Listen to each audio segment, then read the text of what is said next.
O tema do Enem deste ano de 2025 trouxe uma perspectiva muito interessante que quebrou todas as previsões de quem são proprietários de pré-vestibular, do pessoal que está à frente da educação de ensino médio e das especulações sobre o tema. Pautava-se muita ideia sobre a questão do ecossistema, sobre a questão ambiental, também questões da política de segurança pública, sobre questões digitais e a juventude, enfim. Mas olha que tema maravilhoso na minha perspectiva de ver. Perspectivas acerca do envelhecimento na sociedade brasileira. Eu achei maravilhoso esse tema, porque eu gosto quando o Enem quebra um pouco esse protocolo do que a sociedade espera do Enem no sentido de tema de redação.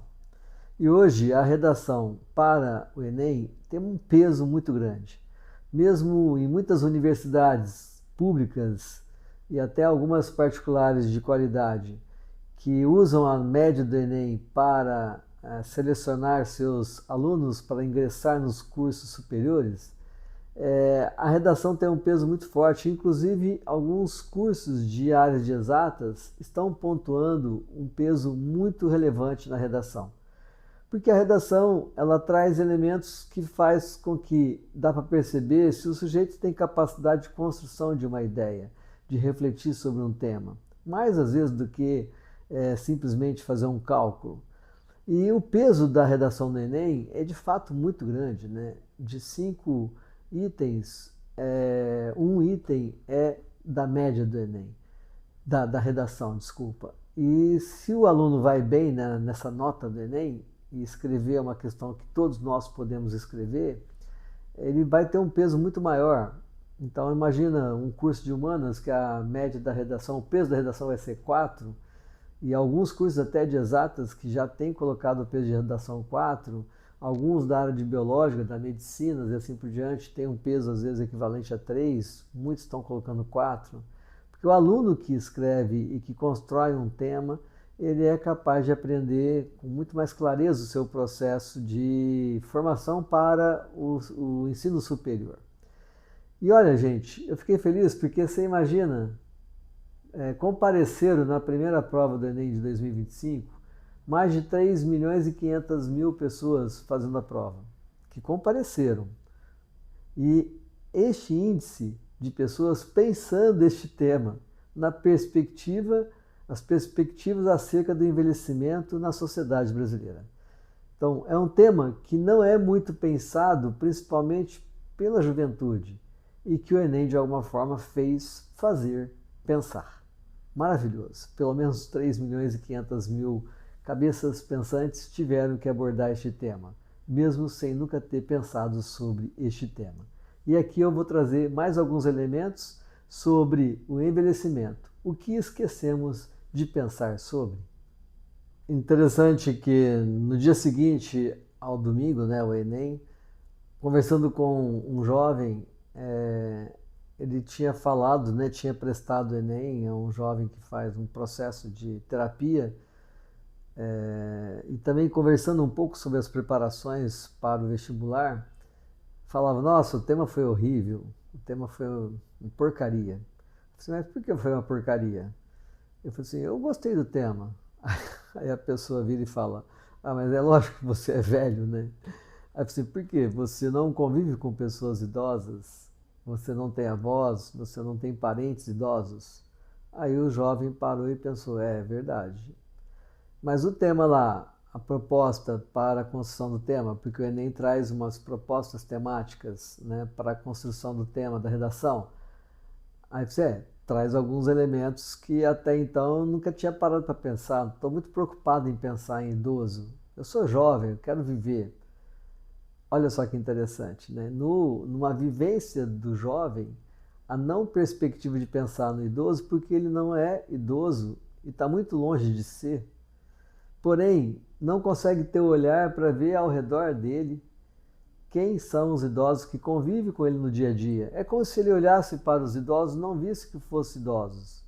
e até, quem sabe, ataca ou não está nem aí com os idosos que estão ao seu redor. Então, a gente tem a tendência, assim, de viver a partir da perspectiva do que eu sou. Então, eu posso estar falando esse tema porque eu já sou um idoso novo, né, de 61 anos, mas e aí você?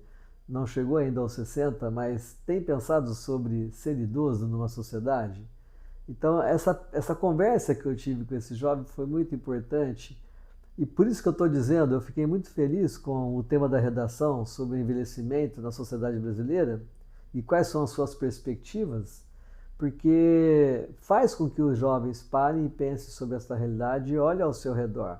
É um tema provocativo, um tema de quem está montando o Enem na perspectiva de, além de ser uma etapa de transição, de passagem, um teste para entrar numa universidade, é também um momento de reflexão, de fazer pensar. Isso é muito importante, é sinal que tem cabeças pensantes por detrás desta elaboração do Enem.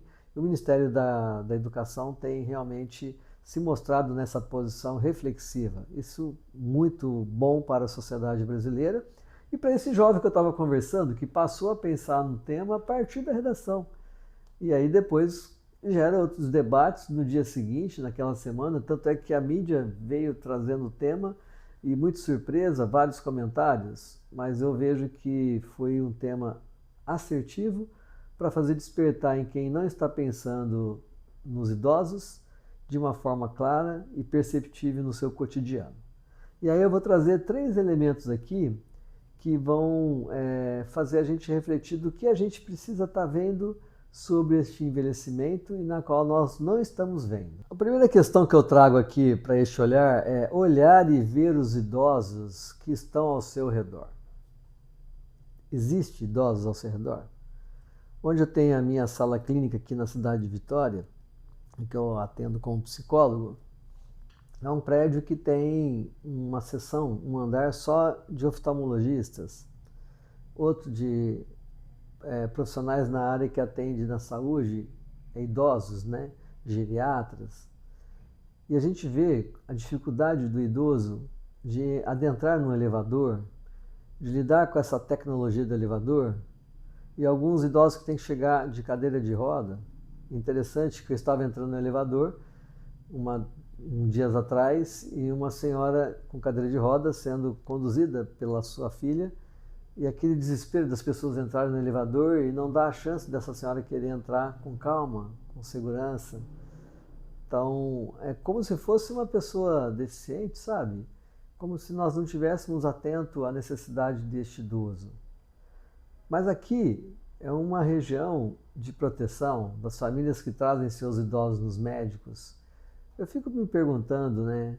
A segunda questão que eu coloco é quem cuida deles, desses idosos, principalmente os idosos com idade mais avançada, que já vai chegando no estágio de velhice, né, 80 anos, 90 anos. Quem está ao lado deles? Quem está protegendo eles? Estão em casa de acolhida? Estão em casas de suporte para idosos? Estão em casa sozinhos? E só que tem situações e situações, tem realidades econômicas que você tem o suporte na família, tem cuidadores. Hoje um cuidador é caríssimo para manter um cuidador de idosos. Eu fico pensando nos idosos nas comunidades periféricas, no morro, né? Em favelas que não tem a mínima estrutura de locomoção para pessoas idosas. Como que se faz? Então essas perguntas é importante para que a gente possa entender que existem os idosos e a cada dia aumenta mais. Nós somos uma sociedade que já estamos entrando numa faixa de envelhecimento, na perspectiva do envelhecimento. Não é porque eu sou jovem, eu não sou idoso, que eu não vou pensar nisso.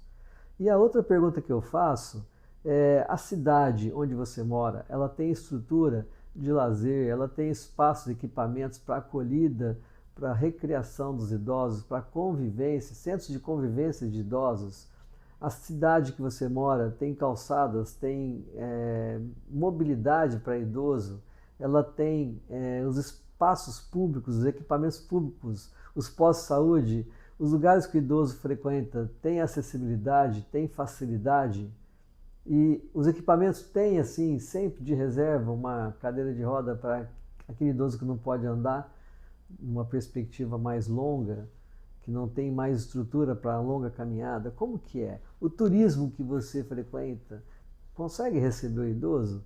São todas essas perguntas que a gente tem que fazer para a gente ocupar o olhar, o espaço e a percepção daquilo que a gente não quer perceber sobre a realidade do idoso na sociedade brasileira e as perspectivas futuras para os idosos, que um dia também você vai ser, se já não é. E aí eu fecho essa reflexão fazendo a seguinte pergunta: e quando você tiver seus 80 anos? E quando você tiver seus 90 anos? Como será?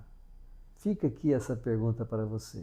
Se você não tem olhar para pensar nos idosos que você convive no seu dia a dia, mesmo que não seja uma relação direta, uma presença direta na família, mas indireta na sociedade, se você não faz esse olhar, e se você não se preocupa com isso, e se você também não participa acionando a sociedade, os órgãos governamentais para que dê condições aos idosos de irem para a rua, de frequentar as praças, de fazer convivência, se você não faz essa demanda e não atua diretamente nessa preocupação, com certeza você não está pensando no seu futuro de idoso.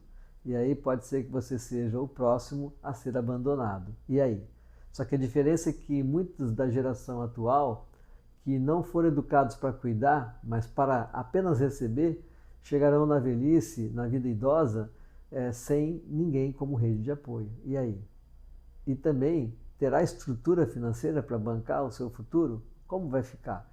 Então, olhar para os idosos que estão ao seu redor é uma forma de você pensar na sua vida de idoso quando você chegar lá, para que você também possa participar desse processo de forma proativa, construindo referências e sendo solidário no seu cotidiano aos idosos que circulam com você no seu cotidiano. Com certeza você estará construindo referências para a sua velhice, para a sua vida de idoso no seu futuro. Muito obrigado aos elaboradores do Enem por trazerem esse tema para que mais de 3 milhões e 500 mil jovens pensassem este tema e principalmente para que depois isso viralizasse nas conversas da mídia no Brasil todo na semana seguinte ao Enem e que me impulsionou de fazer esse vídeo. Obrigado pela sua atenção e até os nossos próximos temas que virão com certeza aqui neste meu canal.